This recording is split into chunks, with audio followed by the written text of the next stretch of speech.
Okay, folks, glad you showed up. Everything that can go wrong has gone wrong so far this morning. All my clocks have broken. I've got a phone here, but then for me to figure out what time it is, I'm gonna have to stop and look and who knows what. It's just one of those things, and I think it has to do basically with the subject matter of today. Still talking about Satan, Lucifer. He does not like to be exposed. He does not like to be the center of attraction, as it were. And so anytime anybody tries to reveal him through scripture, reveal him through preaching, reveal him through any other way, he's going to fight back and he's going to kick and scream. It is an amazing subject when you talk about Lucifer, Satan. He's got dozens of names, but we'll stick with the general ones: the devil, Satan, Lucifer. His relationship with God, his relationship with us, is one of the strangest things that has ever taken place in this universe. I say that's strange from our perspective. God has it wired. He's not worried about anything Satan might do. He's not worried about anything that Satan might try to do, anything else. God's not worried. From our perspective, though, it gets confusing. It gets convoluted. We're stepping into areas of which we don't understand because Satan and God are basically in a spirit world. We are in the physical world. We've got, when you're born again, you basically have 1 foot in the spiritual world, 1 foot in the physical world. And the battle around us is a spiritual battle. But for the most part, from our perspective, it's played out in the physical realm. So it gets really mixed up. Case in point, the relationship between God and Satan. You would think that God would be so ticked off at this guy for trying to usurp God's throne and replace God with himself. You would think that God would be so angry and ticked off and so mad that the first time he saw Satan, he's just going to squish him out, rub him out, kill him, destroy him. Turn to Job, chapter 1. One of the strangest passages that you'll ever read in this book. Job chapter 1, beginning at verse 6. Now, there was a day when the sons of God came to present themselves before the Lord. And Satan came also among them. Well, he's in God's presence now. Let's see what God does to him. And the Lord said unto Satan, now this is not just a general blah, blah, blah speech that he's given to the troops here. He's talking to Satan specifically. And he asks him a question. He doesn't eliminate him. He doesn't zap him. He doesn't kill him. He says, whence comest thou? In other words, where have you been? What are you doing? This is a rhetorical question, obviously, because God knows by virtue of his job description. So God says to Satan, whence comest thou? Then Satan answered the Lord and said, from going to and fro in the earth and from walking up and down in it. Does that verse bring another verse to your mind? Be sober, be vigilant, because your adversary, the devil, walketh about as a roaring lion, seeking whom he may devour. And Peter, This is his job description now. He walks around looking who he can screw up, who he can devour, who he can mess up. The Lord didn't chastise him at this point. Watch what he says in verse 8.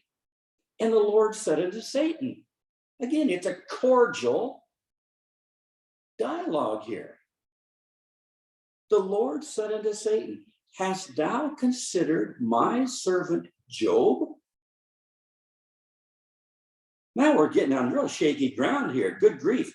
Any discussion between God and Satan, I don't want to be the subject of that conversation. I want to fly under the radar. I want to just get as far away as I can on this conversation. But God brings it up.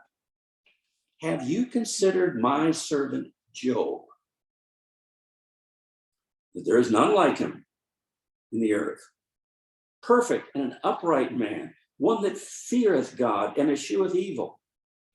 And Satan answered the Lord and said, doth Job fear God for naught? In other words, well, if he fears you, there's a reason that he fears you, God. Hast thou not made a hedge about him, about his home, his house rather, and about all that he hath on every side? Thou hast blessed the work of his hands, and his substance is increased in the land. That's the reality of it. Now here's Satan's perspective. But put forth thine hand now, and touch all that he hath, and he will curse thee to thy face. That's what Satan thinks is going to happen. And the Lord, and this is the scary part, take note, underline it, highlight it, I don't care what to do. And the Lord said unto Satan, behold, all that he hath is in thy power. Only upon himself put not forth thine hand.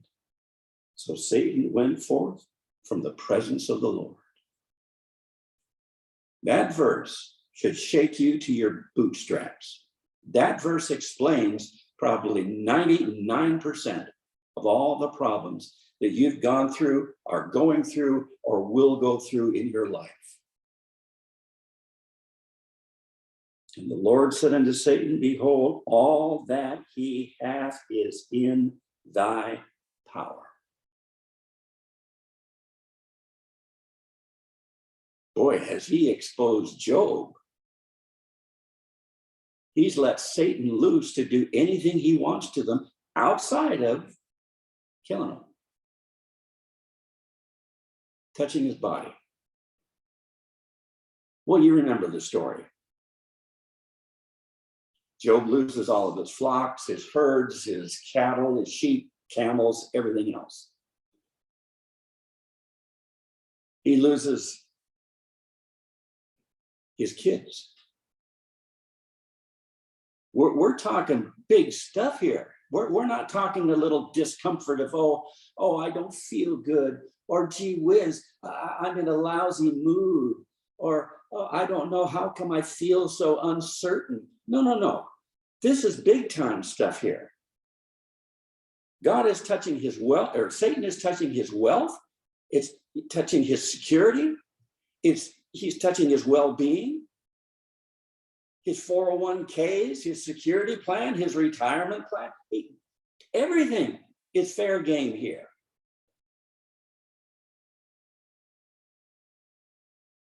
Then the water gets really, really muddy. Whose perspective are you watching this from? When you're going through this, are you seeing it from God's perspective and Satan's perspective? They are spirit beings. Or are you seeing it from Job's perspective? He's a physical being. Same set of circumstances, same things, but each is going to interpret these entirely different because of where we are. So Satan tries his best, doesn't work. Go over to chapter 2. Beginning at verse 1. Chapter 2, verse 1. Again, there was a day when the sons of God came to present themselves before the Lord, and Satan came also among them to present himself before the Lord. Let's stop there for a real quick second. Regardless of the antagonism between the two, regardless of how Satan was so deluded that he thought that there was a possibility that he could usurp God and take over his throne, regardless of how deluded he may have become, God is still his God. When God says jump, he still jumps. When God says come and report, he still comes and reports. When God says give an account of yourself and your doing, he gives an account of himself and his doings. They are not on an equal plane. They are not buddies. They're not enemies in the sense that one can take the other. There's no even playing field here. God is God, Satan is not. So don't get it in your head that just because Satan has all this power and all this control, that it makes him just as big or just as powerful as God. Nothing could be further from the truth. So once again, it's the same basic scenario. Sons of God come to present themselves before the Lord. Satan comes with them. God says, what's up? Verse 2, and the Lord said unto Satan, from whence comest thou? And Satan answered the Lord and said, from going to and fro in the earth and from walking up and down in it. Same thing. That's a job description, I guess. Seeking whom he may devour. And the Lord said unto Satan, hast thou considered my servant Job? Well, before it was a crapshoot. Now, since it's been brought up before, you know that Satan has focused in and laser beamed onto Job. Hast thou considered my servant Job, that there is none like him in the earth, a perfect and an upright man, one that feareth God and escheweth evil, and still he holdeth fast his integrity, although thou movest me against him to destroy him without cause. The difference between these two events, similar as they are, is that in between, Satan had done a number on Job. That's when he kills the flock, ruins his reputation, ruins everything in this guy's life. And God says he still, Job, he still retains his integrity. You said that he cursed me to my face, but he still retains his integrity. We're getting, this is an unbelievable insight into the character of Satan, how he thinks, why he does what he does. What's his game? What's his end game here? What's his plan? There's a reason he wants to separate you from God. There's a reason that he puts junk in your life. There's a reason that he puts stumbling blocks in front of you. There's a reason that he just hammers and hammers and hammers, because at the end of the day, he wants you to stand up and curse God to his face. He's tipped his hand. That's what he wants. Curse God. Verse 4, and Satan answered the Lord and said, skin for skin, yea, all that a man hath will he give for his life. Remember, because the injunction that God said, when he said, he's fair game, he said, do anything you want with him, just don't touch his body. Don't kill him, don't hurt him, don't touch his body. This round, Satan says, yeah, big deal. Always so he retains his integrity. Big deal. But you touch his body. Skin for skin, yea, all that a man has will he give for his life. But put forth thine hand now and touch his bone and his flesh, and he will curse thee to thy face. Doesn't change tactics. He's got a one-track mind here. Another scary verse. And the Lord said unto Satan, behold, he, remember the first time he says, all that he hath is in thy hand. Now God ups the ante. He is in thy hand. But save his life. You can have his body, but don't kill him. So Satan went forth from the presence of the Lord and smote Job with sore boils from the sole of his foot and under his crown. And when you read between the lines later on in the chapter and so forth, the physical disintegration of Job was at such a level that when word got out that Job was going through this absolute calamity, that his three buddies came to see him, commiserate with him, shoulder to cry on, words of encouragement and so forth. When they took one look at Job, they were so dumbfounded that they literally sat there for an entire week and never said a word.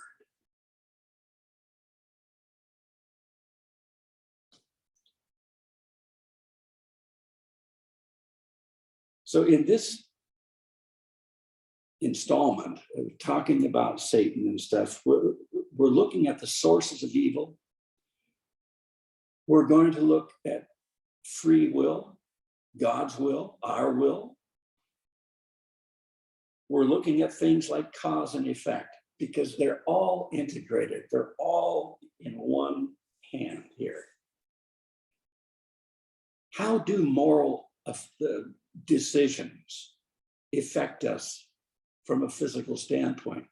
This was a moral argument between God and Satan.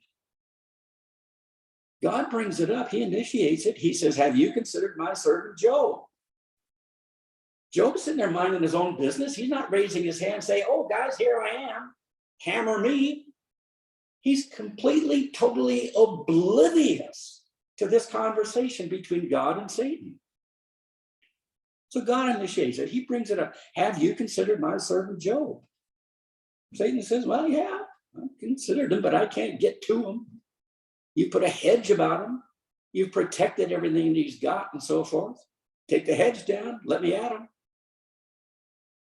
I'll show you the guy that he really is. I'll get him to a point he'll curse you to your face. God says, you're on. Go for it. That's a moral decision between two spirit beings. It's played out in the physical world, in the physical body of a guy just sitting there originally minding his own business. Do you ever get to a point that you feel like you're being picked on? Do you ever get to a point that you feel that there's more on your plate than you can handle? Do you ever get to a point that you figure that all the junk that I'm going through now, I don't really deserve this much. I might deserve a little bit, but holy moly, the junk that I'm subjected to, the spiritual assaults that I have from every direction, whether it be family or loved ones, whether it be coworkers or bosses, whether it be next door neighbors, whether it be the government as a whole, I'm being hammered. And I don't understand why. You're starting to get maybe a little bit of an inkling. There's a war around you. It's a spiritual war. You don't see the battles. You don't see the swords. You don't see the spears. You don't see the blood and the gore. You don't see any of this stuff, but it's there. And it is more real than the pen I'm holding here.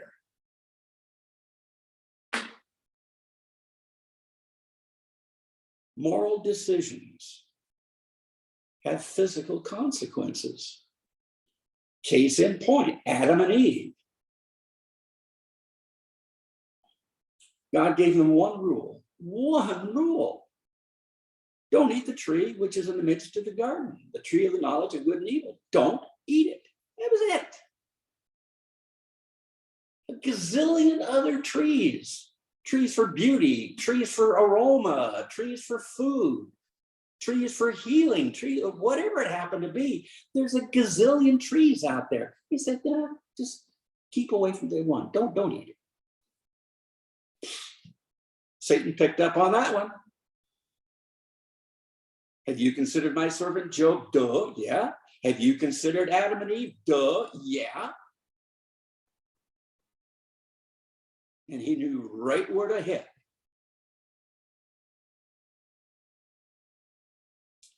So Adam and Eve make a moral decision.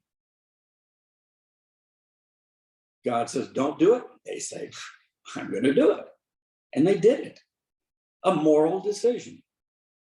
In the day that thou eatest thereof, thou shalt surely die. And they did. Spiritually dead as doornails immediately.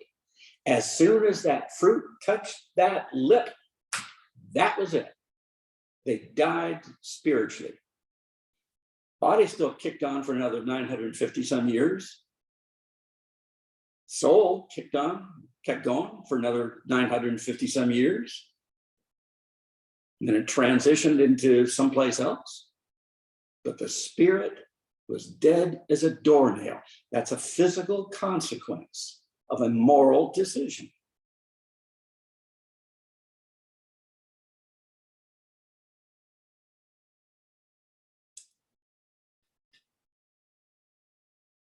Exodus chapter 20. You ever wondered or looked at the 10 Commandments and ask yourself, I do it occasionally, go through the 10 Commandments, and I ask myself, how many of these have I broken? Well, I guess I could make a case for the Sabbath day because I'm not a Jew. And the Sabbath day specifically was given to the Jew, for the Jew, concerning the Jew. I might skate on that one. The rest of them, every single one of them, are broken. Do you know why God put the first one in there? Do you know what the first one is? Exodus chapter 20, verse 3, the first of the 10 Commandments. Thou shalt have no other gods before me. That's it. And then he begins to list 9 other specific areas. Honor thy father and mother. Did I do that all my life? No. Did I get in their faces? Yeah. Did I disobey them? Yeah. Did I think that they were the stupidest things on the planet? Yeah. Thou shalt not covet. Have I ever coveted anything? Yeah. Have I taken the Lord's name in vain? Yeah. Just go right down the line. Every one of us have done every one of these things to some degree or another. Why do you think it was that God chose the wording in the meaning of the first one?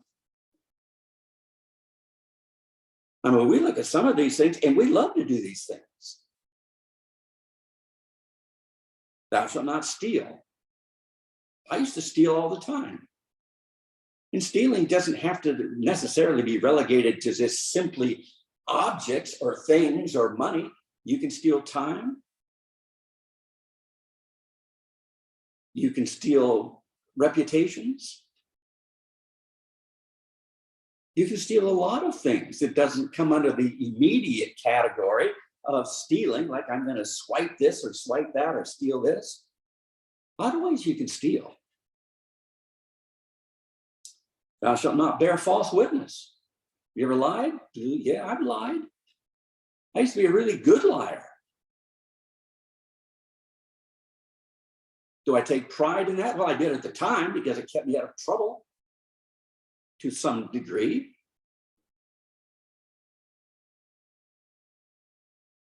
Thou shalt not kill. Well, I haven't physically killed anybody. But how many reputations have I may have killed? How many hopes and dreams have I killed on somebody? How many people have I disappointed and something died inside of them? How many times have I been the object of some unbeliever who looked at the church and said, oh, I don't want to accept Jesus as my Savior because all he's got is a bunch of hypocrites. People who claim to love Jesus, who claim to love God, who claim to believe that Bible, and yet look what they do. Look what they're doing. How many times have I been the object of that? And in that sense, how many people am I responsible for in killing? Just because I didn't pull a trigger or shove a blade in doesn't mean that I can't kill somebody. And I don't want to even get into the covet part. And he covers that pretty extensively. Shouldn't cover your neighbor's wife. You shouldn't cover your neighbor's goods. You shouldn't cover the things that they have and so forth. Just fill in those blanks, check those boxes. I've been there and done all of that. But do you know why God sorted out the order in which he did? The very first one, thou shalt have no other gods. You notice that's plural. He didn't make that singular. He didn't make that personal only. He put a little s there. Because all these other things, the covetousness, the killing, the power, the lying, all these things are encapsulated in one lump in that. If I love God the way I'm supposed to love God, none of these other things will even matter to me. They'll never come up. If God says, thou shalt have no other gods before me, if I really adhere to that, why am I ever going to kill somebody, whether in deed or in thought or any of these other things? How am I going to do that? If I put God number one in my life, to the extent that thou shalt have no other gods before me, how am I ever going to steal anything that doesn't belong to me? How am I ever going to bear false witness and lie about somebody? How am I going to covet? I won't do any of these things.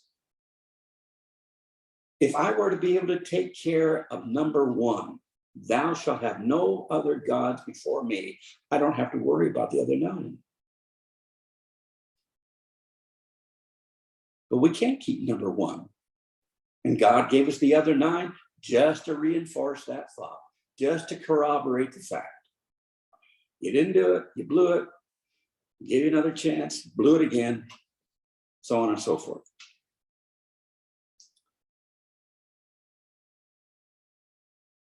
So he tells us in Exodus chapter 15. Now, remember, I said that moral decisions have physical consequences.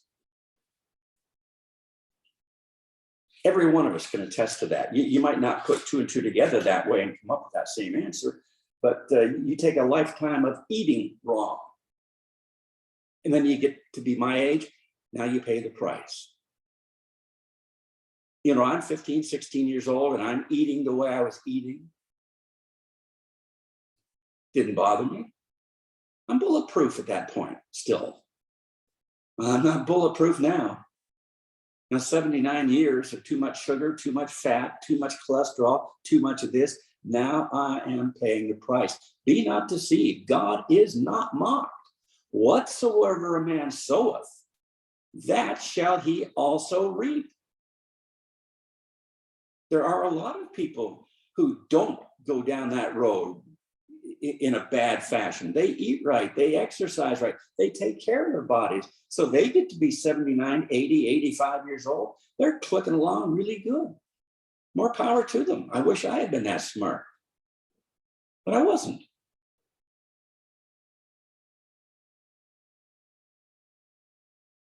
The decisions that you make as a young person are going to affect you for the rest of your life.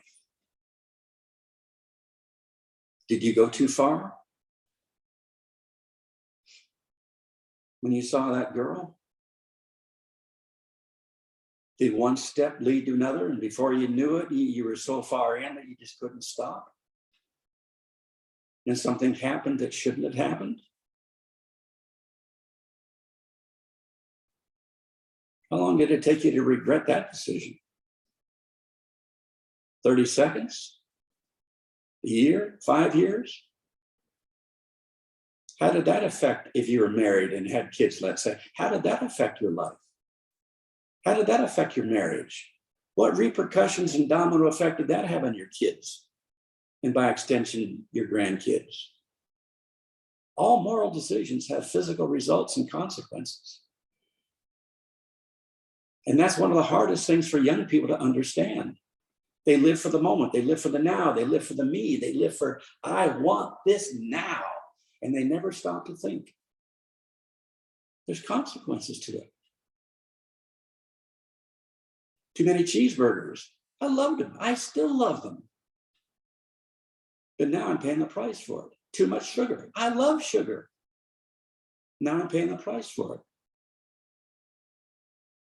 Too many bad moral decisions that now I have to live with in my head. Satan uses that as a hammer day after day after day after day. There's no let up. There's no respite. I'm forgiven by God. God has forgiven me. He's washed me of that sin. But it's still here. Satan knows it's there. And he uses it every chance he gets, just to keep you down, just to keep you miserable, just to keep you on edge.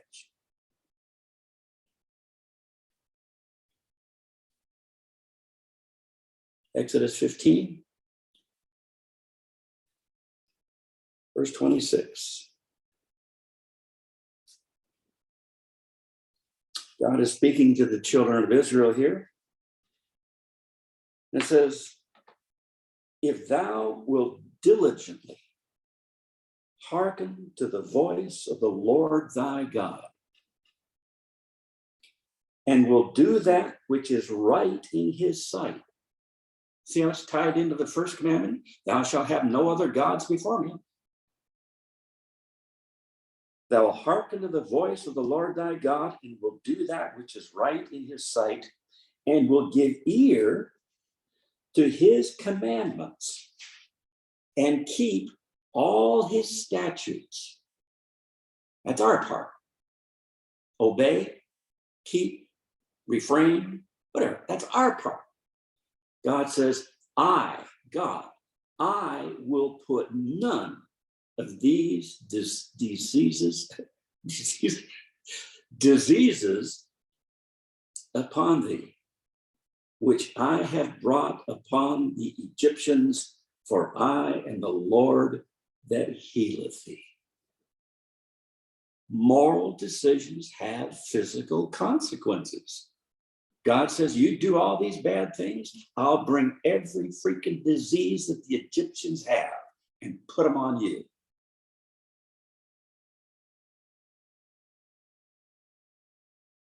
That's a lousy position to be in. Had they obeyed the word of the Lord, had they obeyed and complied with the statutes of the Lord, had they done Exodus chapter 20, verse 3, God says, I'm not going to put any of these diseases upon them. But he did. They didn't. And the rest is history. Well, the book of Job shows us that we fail to recognize the source of evil. We are so hardwired to think that when bad things happen to us, it's God that's doing it. I can't find one thing in the book of Job, in the first 38 chapters, of which Job or any of his three buddies who came, and we have that big 38 chapter dialogue between the two of them, or the four of them. I can't see any reference in there that anybody is blaming Satan. They're all blaming God. Now, they're not blaming God in the sense that God is wrong to do it, but they are all saying that Job is going through what he's going through because God is inflicting it upon him. They all have that same point of view, that Job screwed up and God is punishing him. And the way in which God is punishing him is revealed by the physical condition, the marital status, his security, and so forth. Remember, there was one point when Job was going through this mess, his wife, his helpmeet, his buddy, his pal, the one that's supposed to hold him up and, help him and so forth, she gets in his face. And she gets cuts to the chase. She said, just curse God and die. Well, what did Satan say at the beginning? You let me at that guy, Job, and I'll get him to a point that he'll curse you and die. What kind of communication was Job's wife and Satan having at this point? Because they're both right on cue. Satan says, I'll get Job to curse you. I'll get Job to curse you to your face. The wife comes up, curse God and die.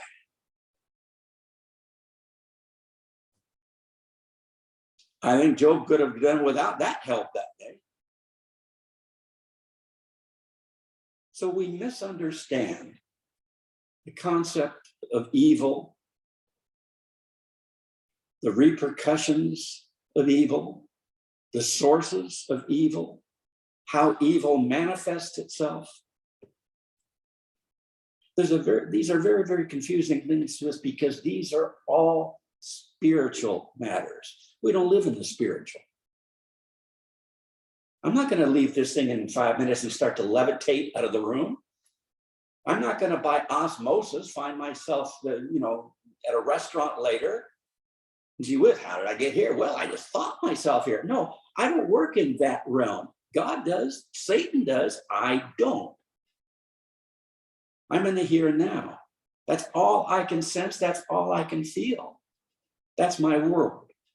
So when you get into spiritual things, it's hard for us to understand them. So we assume just because we're going through junk, it's God that's doing it to us. God will allow it. Nothing slips past God. If you hit your hammer or you hit your thumb with a hammer, do you think God didn't see that one coming? Sure, he saw it coming. Could he have moved your thumb or moved the hammer? Sure, he could have. Did he? Probably not. Does that mean that God hit you with the hammer? Does that mean that God did this? Maybe it's Satan.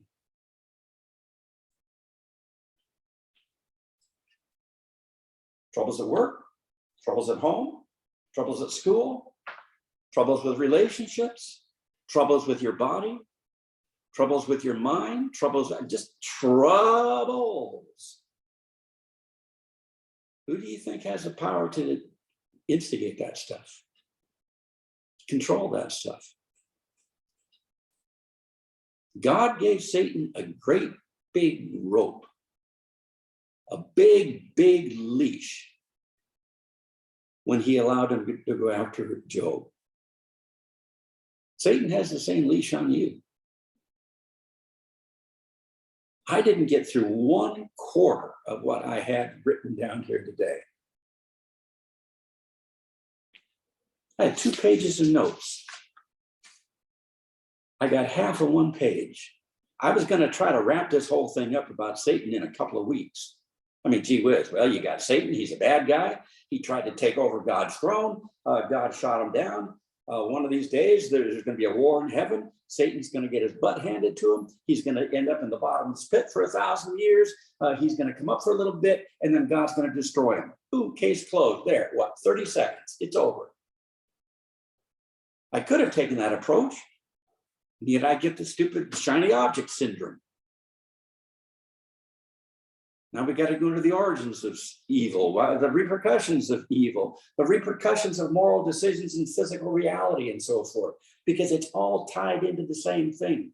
And I want us to get a sense of not just the power of this guy, not just what's going to happen to him, but how on a day by day, moment by moment basis, he affects your life, your relationship with God, your reaction to what God allows in your life. How do you take it?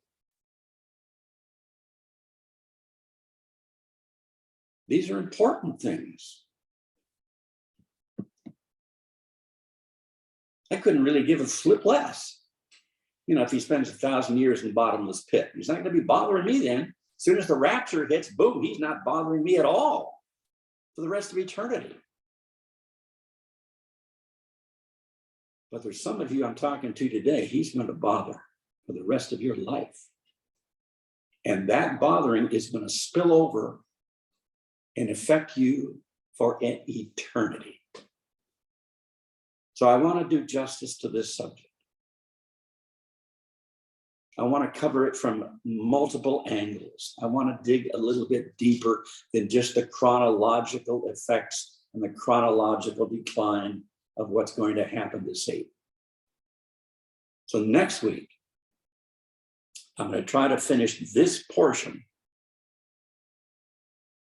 of this discussion on Satan. In the meantime, he that is greater in you is greater than he that is within the world. Almost like a Waters world type thing right there. But God, if I'm talking to a Christian born again, God may allow certain things to happen to you. He may allow certain things to affect you. But that doesn't mean anything as far as eternity is concerned. Satan will play his little game.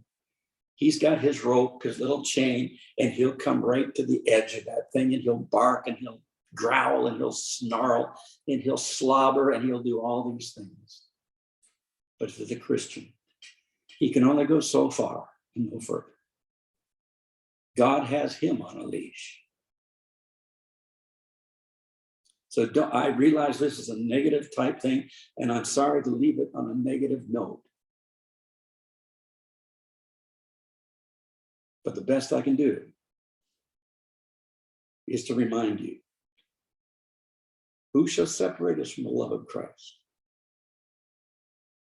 Tribulation, power, things present, things to come, height, depth, any other creature?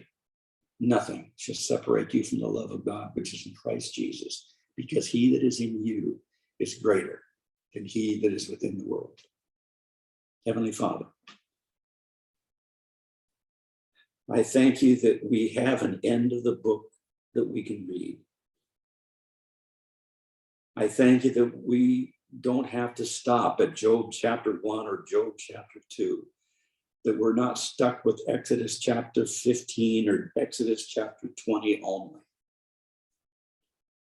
I thank you that there is more after the book than Romans chapter 1. Oh, that's going to be devastating when we hit that one next time. The depths, the level of depravity of which we have allowed ourselves to get into. It's off the chart. And Father, I realize that there are some people in this world who think that you have lost, that Satan has won. That because there is evil in the world, because little babies get killed, because little girls get raped, because diseases come upon people, they're born with these debilitating, life-changing, life-altering things, that somehow, oh, there cannot be a God. Oh, somehow, if there was a God, that God wouldn't allow this type of stuff to happen. If he was a good God, he would never allow it. And yet we know you are good. Evil is here. It has to be addressed. It has to be played out. It has to run its course. And you have chosen someone to be that minister of destruction. You have chosen someone to be that hammer of God, as it were. You have chosen someone to mete out judgment on this earth. And we're looking at that individual right now. God, give us grace to not despair, to not let the physical reality of that life which we live to supersede the reality of the life which you live. God, give us discernment. Give us the ability to be able to do that, whatever it takes, a mind trick, a left brain, right brain type thing, whatever it takes to be able to see the difference between that spiritual world and the physical world in which we live. God, these are complicated things. I'm stumbling and bumbling around in this prayer like an idiot, because I'm trying to elicit some sense of order, of the chaos in which we find our lives, and the control of which you have everything under your control. And it's hard for us to equate these two. We see chaos around us. We see bedlam. We see collapse around us. And yet, at the same time, we're told, all things work together for good to them that love God, to them who are the called according to his purpose. And it just doesn't make sense to us sometimes, Lord. Give us the grace to see it, to understand it, and to believe it. In Jesus' name.